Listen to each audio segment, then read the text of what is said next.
I'm a super fan of not hearing anyone talk. I'm a super fan of Turner Construction.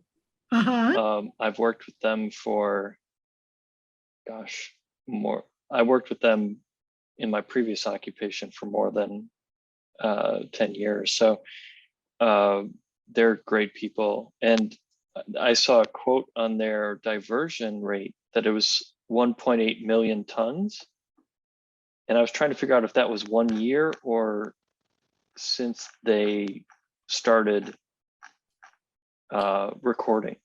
Yeah, I saw that also, and we'll have to get back to Mercy. I don't see her on here, but we'll definitely, I know the one was just for, it was for 1 year. So Dan Noble, we have you on. Do you want to unmute and share what you learned from the conference or what you can contribute? I'm just going to call on some people. It's funny you should talk to me because I was just taking out the recycling. Oh. And yeah, and I was about ready to go to the grocery store, but what I learned is that plastic seems to be the most challenging issue. I certainly feel it in the compost world, but also the packaging world and the recycling world and in the natural world. So yeah, I think for me, that's the big takeaway is how are we gonna, I think it's the second only crisis to global warming and maybe first, I don't know. Yeah, totally agree. And I think there's, you know, we really need to separate plastics into those single use that we don't really need. And they should all be like straws. Like, come on, people, we can get rid of straws. We can have paper straws. You can have a metal straw. And so why there's so much angst on just getting rid of things that will actually make our lives better. And then there is recognizing that value of those other plastic items like our computers and our phones and that are, if you will, making us superhuman in a good or bad way. So do agree. So thanks for sharing, Dan, and all you're doing. Hannah, I see Hannah Johnson on there. Do you want to contribute, Hannah?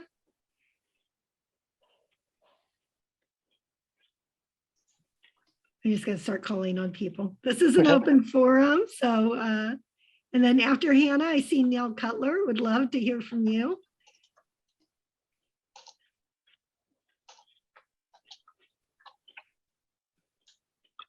And anybody else that wants to talk, just unmute and shut your video, and you can raise your hand. Natalie, do you want to say a few words? You were here with us today. I'm sorry, my kids are practicing viola. I cannot hear and I cannot talk. I'm just trying to show my support, but that's all for now. I'm a mom now. Okay, I love it. I love it. Great. Nana, you're a mom all the time, and then we also are zero waste experts all the time. Nancy has her hand raised. I'm also Mother Earth, but for now it's just a mommy. Okay, great. Mary Alice, you were going to jump in? I ordered Ecos detergent sheets for Christmas presents while you were talking. I love them so much. I want to give them to everyone. They're so great for traveling. They're so great for traveling. They're the best thing. Terrific. And let me see, I'm probably going to mess your name up, but Regathian? Renga is easy. Okay, great. Do you want to share a little bit about yourself and what you learned today? Sure. So I'm an independent consultant. I've started my career in sustainability just last year. So I was previously in the technology industry. And actually, I'm right now preparing for my True Advisor certification. So, yeah, so looking forward to that. And I really agree with one of the earlier comments about plastic being the biggest problem. And a lot of people, when you say plastic, they think of plastic bags, they think of straws, they think of those kind of things. But to me, I think the biggest problem is all these unrecyclable packaging, especially for food waste. or food packaging. And a lot of those wrappers, they claim to be recyclable. There's this thing called howtorecycle.org, which says you can drop it off at your nearby store, but actually that doesn't work. I mean, these are really not recyclable. And the only way you can potentially recycle them is probably TerraCycle, because some of them have alliances with TerraCycle. And who knows what happens when you send it to TerraCycle. I mean, do they get really made into park benches or whatever? But meanwhile, and how many park benches does our country need? I don't know. So, but the thing is, I mean, that's an ignored problem. People buy. I mean, there's so much of food in these wrappers, and as one of the sessions talked about, the big challenge is compostables. Are not there yet. So I think it was the Cliff Bar session which they mentioned it, where compostables are not there in terms of water resistance, etc. So that's, to me, the biggest problem which is not being focused on adequately. And if more resources were put in there, maybe you would get to the compostable faster or things like that. Great, thanks so much. And then Nancy, you have your hand up, so we'll go ahead and let you share. Thank you. I may be the only person from Alabama in this whole conference today. I'm so glad to be here. I've gotten so many contacts and ideas. First of all, plastic obviously is the new coal. And I'm wondering if waste contractors like waste management, the infamous waste management, if they have some backdoor room deals with oil companies or, plastics or, are oil companies. I mean, they're the ones that, manufacture the plastic. So it would be interesting to to know if there's been an expose or any information about the relationship of landfill and waste management, waste transportation companies and oil companies, because in Alabama know that several municipalities have attempted to have a plastic bag ban and plastic straw ban, and you just feel that you're just pushing against this concrete wall of resistance. Yeah. And so I think so I think number one, right, waste management, right, your local regulators, most of them are in they own landfill, waste to energy plants, et cetera. So that's what's going to keep them going. But you bring up a great point. I mean, we should know, but there's a big, and luckily the local news is picking this up. California is getting a substantial amount of our gasoline, of our petro from Ecuador. And yet we have all of our own oil. And so we're destroying the rainforest to do that. And then, until we stop, because there's fracking plants and then there's cracking plants. And cracking plants are what produce plastic. So if we're allowing our nation to site cracking plants and allow more cracking plants, we're never going to stop that flow of plastic. So you bring up a great point. I think we have to hold everybody accountable. And that's what we love about zero waste, because our goal is to put those waste haulers out of business, and hopefully in a good way. Hopefully they'll start being commodity haulers and resource haulers and reprocessors, and then just going back to the designers. But unfortunately, the oil industry has a lot of power there. So it's up to all of us to do that due diligence. I will say there are a lot of zero wasters in Alabama, so we'll get you connected with them. Next up, who else do we have? Stefan, you're unmuted. I don't know if you want to speak. If anybody else wants to raise their hand. Natare has her hand up. Oh, Natare, did you? Okay. Just one question, and I feel that, please don't laugh. In compare with all these, experts, just sounds a little bit primitive. But, I remember we were organizing a zero waste or event a few years ago, and the one of the sponsors was one of the waste haulers. I don't want to mention any names. So they refused to sponsor that event because it was zero waste and they consider it against their business because they were wasteful. They were saying, if it is zero waste, what about us? I mean, we are going to be out of business. So the organizer changed the name of the event as zero waste to sustainability or something, so they could receive that sponsorship. When we are talking about plastics, is there anything, I mean, you're talking about a multi-billion-dollar industry from Dow Chemicals, BP, down to all plastic manufacturers. What do you think is going to be us against them? So how are we going to start the conversation? Guys, you're not going to lose the business, but this is the solution. What do you think is going to be the conversation? Because single-handedly, we are just saying no plastic, and they say, well, what about us? We have to pay our bills, and this is a business, for last decades and decades. You know what I mean? They're talking about thousands of millions of God knows whatever resources, people, everything. So could you just? Yeah, so I think I'm unqualified to answer that. I think who is qualified is Nina Butler. She sits in the room with the petro companies and the plastic industry and everything. And I'd love others to join in. For me personally, it's about, continuing to shift every day and be very vocal about it and understand we do have this crisis on. So I know the plastic industry is much larger, but it's like, who fought to save the typewriter? We move forward, and that's what we need these industries to move forward into, is to move into renewable energies. I think, the automobile industry has a long ways to go, but how acceptable now is it to have hybrid cars, electric cars? It's mainstream, and they're promoting it. So it's a heavy lift, and I think it's one of those things that we were talking about, like, where do we put our focus? And I don't understand. It's always hard when those industries have remained the same and the rest of us have moved forward. So if anybody else wants to comment, Sue, you're in that. Well, I want to go, and then Bailey can go, because she's been she's holding her tongue.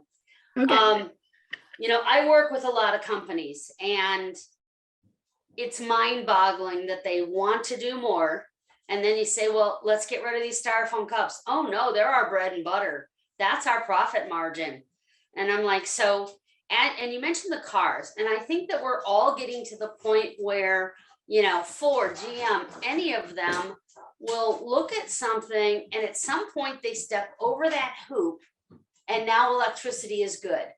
Yet a year ago, electricity was bad. Electrical cars were bad, hybrids were bad. So it's just, I think, us pushing, not shoving, but educating and communicating and really driving the dollar on how we spend our money can have an impact. Bailey, go ahead and unmute and share. Hi. It's not going to be nice. Those people are going to be losing their jobs. I have friends, I'm in Denver. Denver's been an oil and gas town. And I have friends who've been in the oil and gas industry, and they're super rich, and they're scared about losing their jobs. But they've also, built generations of wealth while,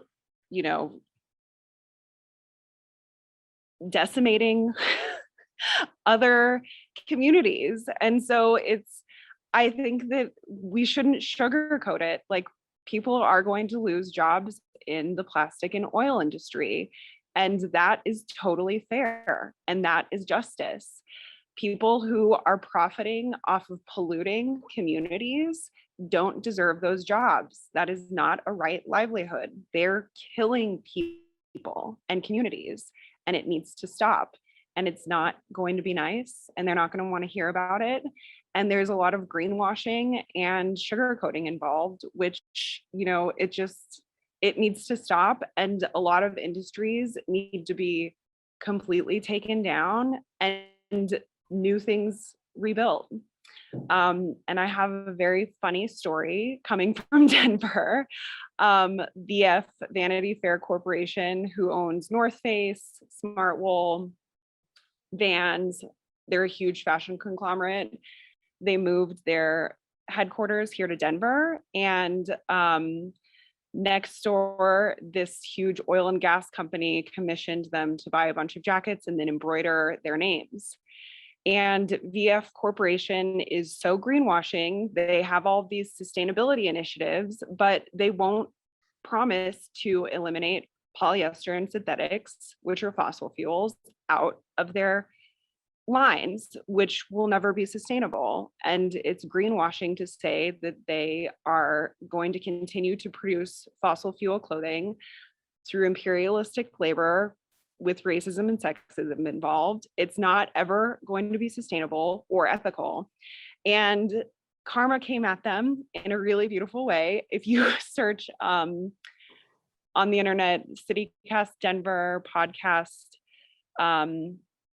North Face versus the oil industry, what happened is this oil company went to VF Corporation asking if they could get their brand